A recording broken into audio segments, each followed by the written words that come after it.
meets empowerment.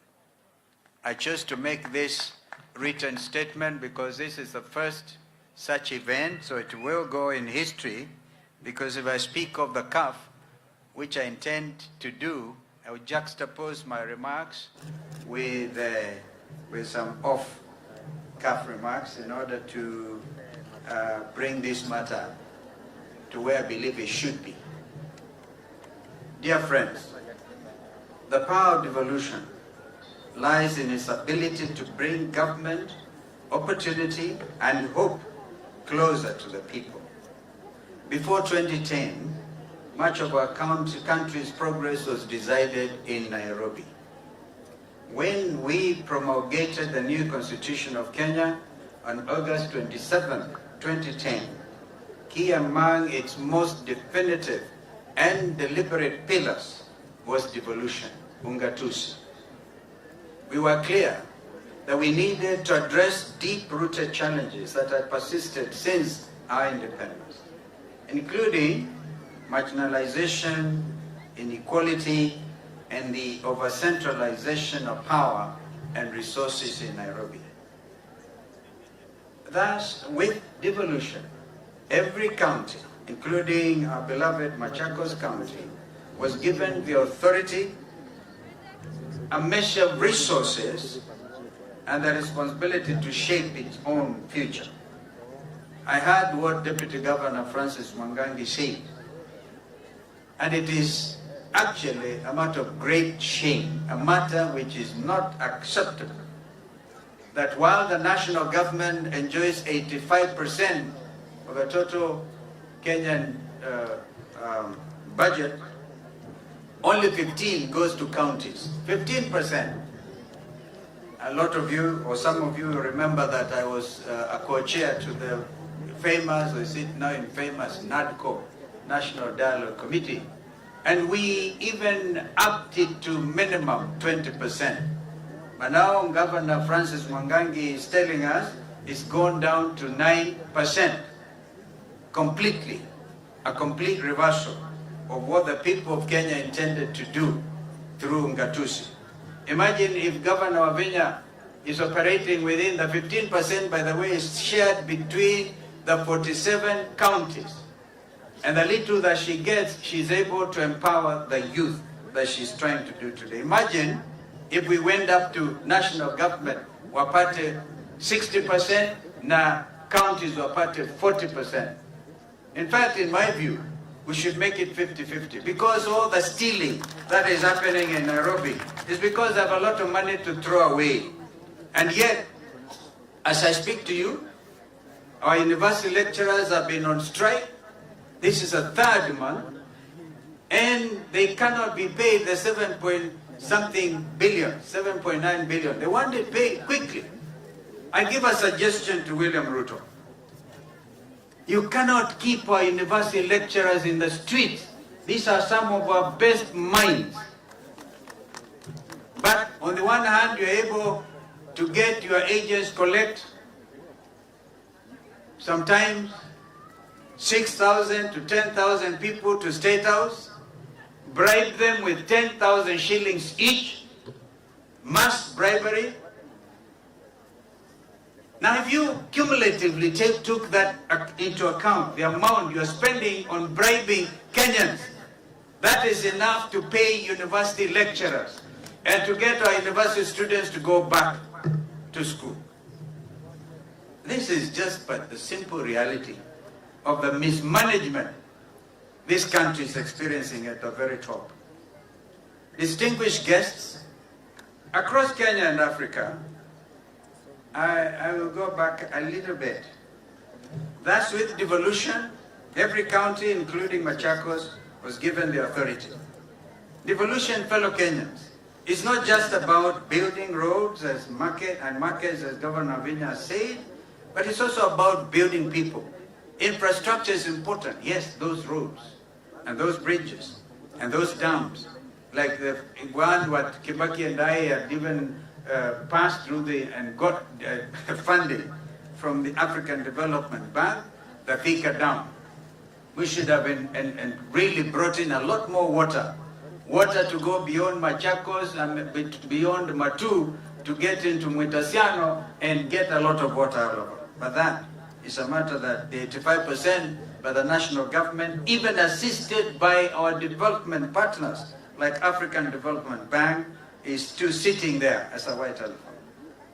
Distinguished guests, across Africa, and Kenya of course included, we are seeing powerful examples of how youth empowerment is changing nations. In Kisumu, youth trained in green energy now run community solar projects. In Makueni, young people are processing mangoes into juice and exporting the same abroad. In Kajiado, just your neighbors to the north, to the east, youth groups are leading waste recycling enterprises, turning plastic into profit. Even across Africa, in Rwanda and in Ghana, youth empowerment programs are producing digital entrepreneurs, innovators, and agripreneurs who are transforming entire economies. And now, right here in Machakos, through this program, 1,000 young people were enrolled and taken into a rigorous 21-day boot camp, followed by technical training.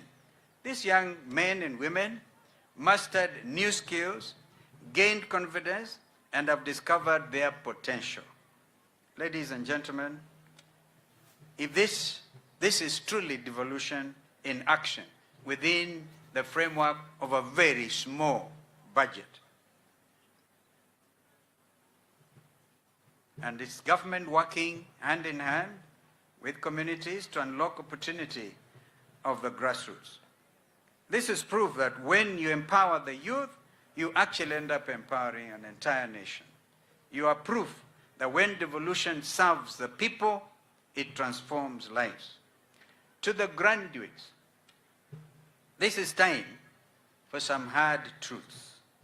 This empowerment comes with responsibility. On 20th June 2024, remember, 29-year-old Rex Kanyike Masai was shot. We buried him at Kamudanga. Was shot and killed during what should have been a peaceful protest for opposing the Finance Bill 2024. Justice for Rex became a slogan, the rallying call that is the moral urgency of our times. Rex emboldened our nation. His death galvanized all people across all sectors of our nation, fed up with the status quo, asking only for transparency, equality, and respect of the rule of law by those who hold the instruments of power. Rex asked for opportunity.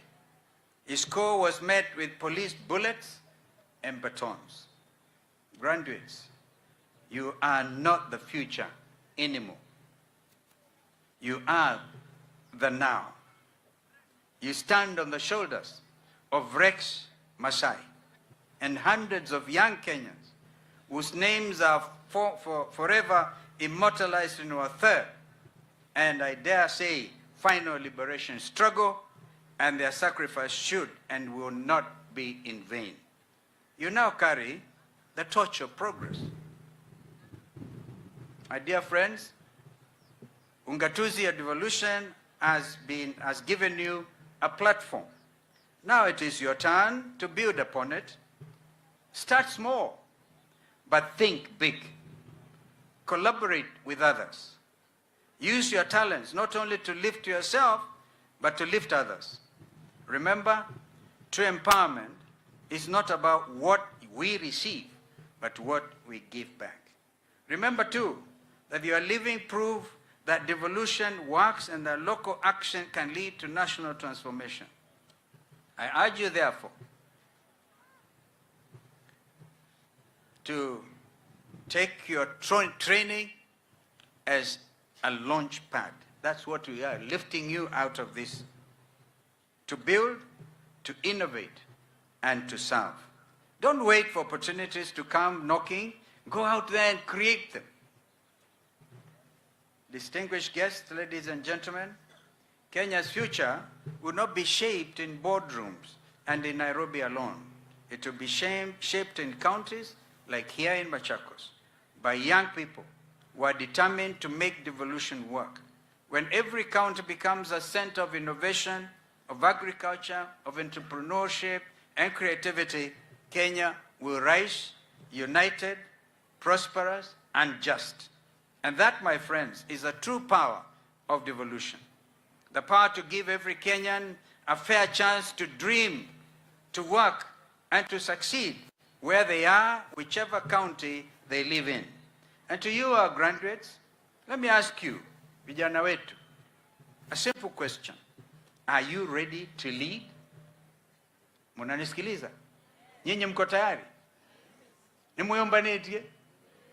Am I talking to myself? Are you ready to lead?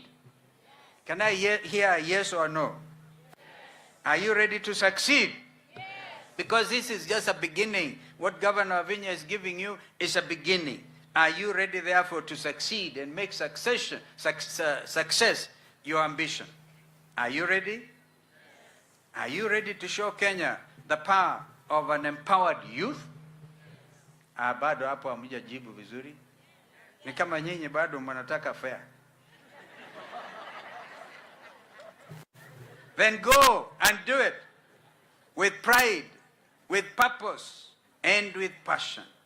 Walk proudly into your future, guided, of course, by what the men and women of God here, the spiritual fathers, have taught you. You are not only the products of devolution today, you have become the face of that transformation and the hope of this nation. Devolution, ladies and gentlemen, is not just a policy, but a living promise. It has given us a chance to bring progress home, and youth empowerment is the heartbeat of that progress. I therefore thank the Machakos County Government, Governor Avinya and your team for this program, and salute you for your commitment. As, of course, you are all buttressed and empowered by the County Assembly of Machakos, which has given you the tools. And of course, without giving up on their role of being their oversight to you as a government. May I suggest, with great introspection, that in honor of Rex Masai and the fallen Gen Zs whose sacrifices changed Kenya forever and inspired change worldwide, that you rename this inspirational project as the Rex Masai Empowerment Program. You may have to take it through the County Assembly for debate. It is not an order. No. We cannot do that. We believe in consultation. Maybe you even come up with a better name. But you need to give this Machakos Empowerment, Youth Empowerment Program a sense of the Gen Z revolution, which Rex Masai, one of your own, was not given the opportunity to live. And the living is a basic thing. He wasn't going, if he was a girl, he was not going to do what Norman Kingo was challenging you not to do. He was a decent young man. Together, my friends, we can comboa Kenya and build a nation state where no dream is too big, where no voice is silenced like that of Rex Masai, and where most importantly, no young person is left behind. Even those who fail. I've heard Governor Avinya being a mother say, you will get back there in January. Mpaka ufaulu. Congratulations, class of 2025. Machakos believes in you. Kenya, too, believes in you. And I, one Stephen Kalonzo Musyoka, believe in you. Asanteni sana. Mungu abariki. Na hongera vijana wa Machakos na Mbaitu. Iyo bei kabio kule. Nemo mbewa. Kia dheki koti kiteu. Amweka atele mwe